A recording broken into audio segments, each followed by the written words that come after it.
Nah kalau menurut Bang Nik coba gimana Bang? Kalau melihat dari kacamata pengamat Bang, gimana Bang? Abang lihatnya Bang? Kalau kita nggak punya beban ya, sebagai jurnalis, kita maunya Indonesia nyerang. Iya kan? Karena untuk menang Biar itu harus nontonnya nyerang. enak. Gitu kan. Sama itu kalau tinju gitu juga. Kalau tinjunya defense kan nggak susah. Pertahanan terbaik adalah menyerang kan? Pertahanan terbaik itu menyerang. Adalah menyerang. Nah, itu apa namanya moto dari zaman purba tuh. Pertahanan menyerang. Tapi persoalannya yang tahu kan Sintayong nih kekuatan pemain kita kayak apa.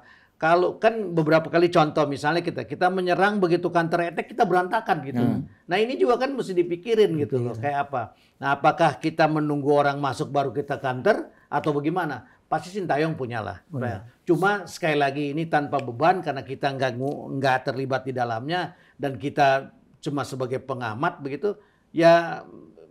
Keinginannya menyerang supaya bisa menang. Tapi sekali lagi, apakah cukup pemain-pemain ini untuk melakukan penyerang itu Sintayong yang tahu. Gitu. Jadi saya kira kita berharap aja bahwa anak-anak kembali lagi bisa tampil seperti ketika mereka melawan Australia, Yordania, dan Korea Selatan. Sekali lagi, bukan faktualnya dimenang, tetapi mainnya bagus. Karena kalau udah di playoff gini sama-sama kuat, sama-sama punya peluang yang sama betul, kan. Tinggal mental aja nih yang akan menentukan. Salah satu itu juga pengaruh juga tuh mental. Betul. Kalau Bang Eli mungkin lihat dari lini per lini gitu ya. Mulai dari belakang, tengah, ke depan. Kira-kira apa yang menjadi catatan yang mungkin yang harus dirubah gitu loh. Iya, artinya untuk tim kita kemarin ya 3 itu kalau pakai 3 belakang itu, ya. Ya ini mungkin ketemu lawan sedikit agak berbeda, ya kemampuan dengan kemarin kita bermain 3 itu dan 2 pertandingan terakhir itu kan sedikit kesulitan. Ya kita berharap sih Sintayong mungkin ada perubahan di lini belakang dulu, ya. Tapi kan itu kan haknya Sintayong lah ya kan. Tapi kita melihat secara teknisnya aja ya. Kemudian di lini tengah ini pun kemarin kita juga agak kesulitan. Karena kalau melihat di sentuhan kerjasama antara lini tengah ini kemarin pun nggak jalan. Terutama terakhir waktu yang lawan Uzbekistan. Kemudian kita punya lini depan kemarin dengan tidak mainnya yang kena kartu. Rafael Struijk nggak main itu pun berpengaruh sekali. Karena terus terang dia pun itu ya punya naluri gol itu ada di dia dibandingkan dengan si Sananta. Dan itu nggak punya itu. Nah ini yang akan ya mau nggak mau ini tim kita akan bermain seperti itu. Nah kalau Bang Nik gimana Bang? Kira-kira melihat dari lini per lini, bek kanan Rio Fahmi dan Fajar Fatur Rahman kan kalau bisa kita lihat belum masih kadang-kadang on off gitu performanya. Ya, betul. Saya nah setuju. itu mungkin gimana Bang? Terutama Fajar Fatur Rahman. Menurut saya off-nya kebanyakan. Off-nya kebanyakan gitu. Dibanding satu lagi siapa tadi? Rio Fahmi. Dibanding Rio Fahmi gitu. Tapi saya kira kita berharap aja kalaupun dia diturunkan dia bisa tampil maksimal. Ini persoalan yang paling fundamental. Kenapa? Karena kalau on off-nya kelamaan kebanyakan berat kita karena kita nggak punya pilihan. Sama dengan gini, dia nggak punya pilihan kecuali menang untuk bisa tampil di Prancis bulan Juli ya, bulan Juli 2024 ini.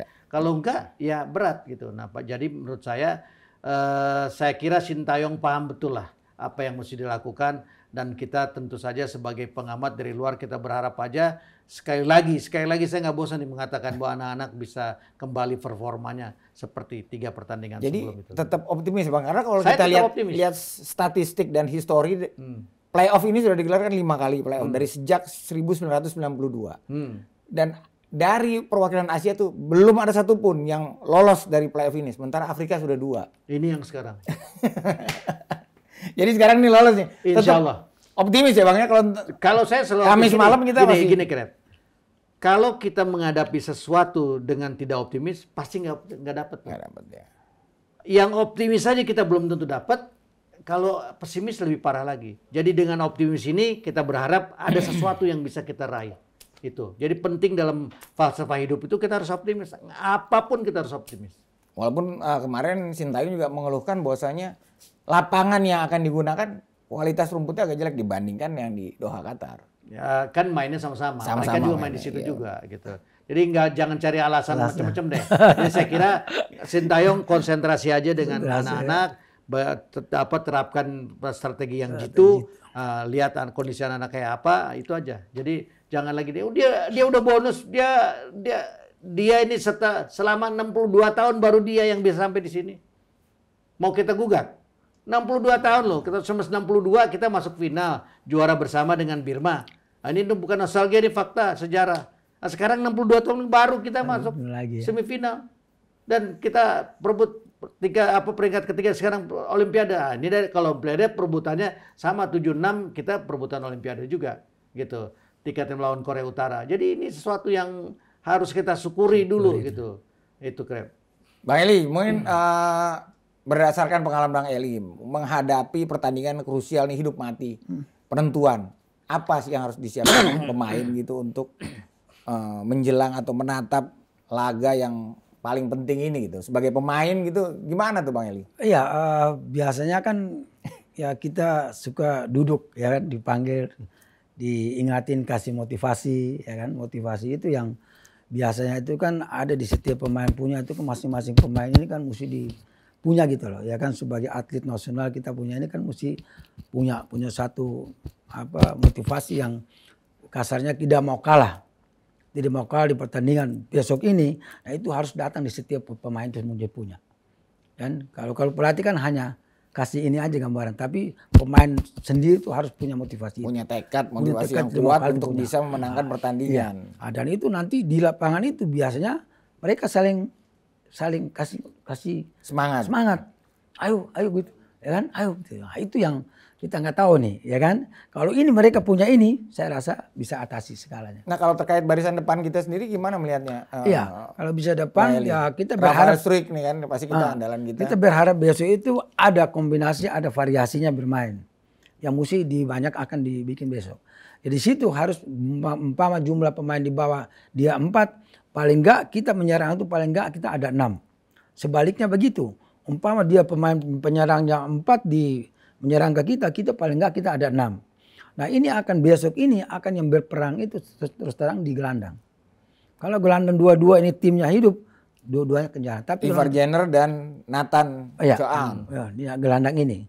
Antara gelandang kita dan gelandang mereka. Karena terus terang bahwa sepak bola motornya itu ada di gelandang. Holding ini ya. Iya, di holding ini. Kalau gelandang itu bilang kalau gelandangnya ini hidup, berarti timnya itu jalan. Tapi kalau nanti gelandang ini nggak jalan, kalau lawan Uzbek kan kita mati tuh lini tengah kita tuh. Ya, itu terus terang itu macam sekali. Hanya secara kalau saya tuh 3 pemain ini kalau performanya bagus, ada Strik, ada Witan, ada Marcelino. Ini kalau tiga ini kembali performanya, saya kira kita punya peluang sangat besar. Karena 3-3-nya mampu bikin gol. Masalahnya itu nggak banyak pemain bola itu yang mampu bikin gol. Saya dari tahun 81 di tim nasional. Saya bisa hitung kok siapa aja yang mampu bikin gol gitu. Gitu loh. Jadi posisi itu tuh 3-3. Nah, cuma kan kemarin ada persoalan tadi Marcelino dengan Witan kan. Nah, mudah-mudahan kembali nih mereka.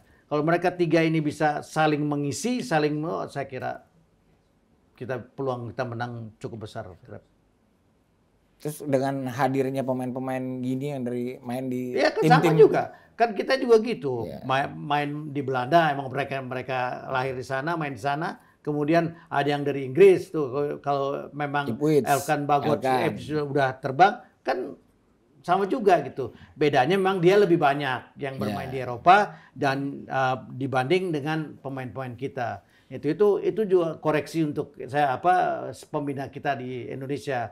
Nah, kok mereka bisa lebih banyak gitu. Memang karena mereka beruntungnya mereka jajahan Prancis. Sebagai negara kolonial itu nular benar gitu ilmu Prancisnya ke situ sehingga mereka bisa bermain di luar. Nah, kita dengan Belanda harusnya kita begitu, tetapi kan dulu Junaidi Abdillah sudah pergi ke Belanda ternyata nggak jadi. Kemudian berapa kali ada juga yang sudah ke Belanda ternyata enggak gitu. Nah, ini juga persoalan yang harus fundamental harus kita perbaiki selain untuk menambah kekuatan kita juga untuk memperbaiki sepak bola tanah air begitu, Krem.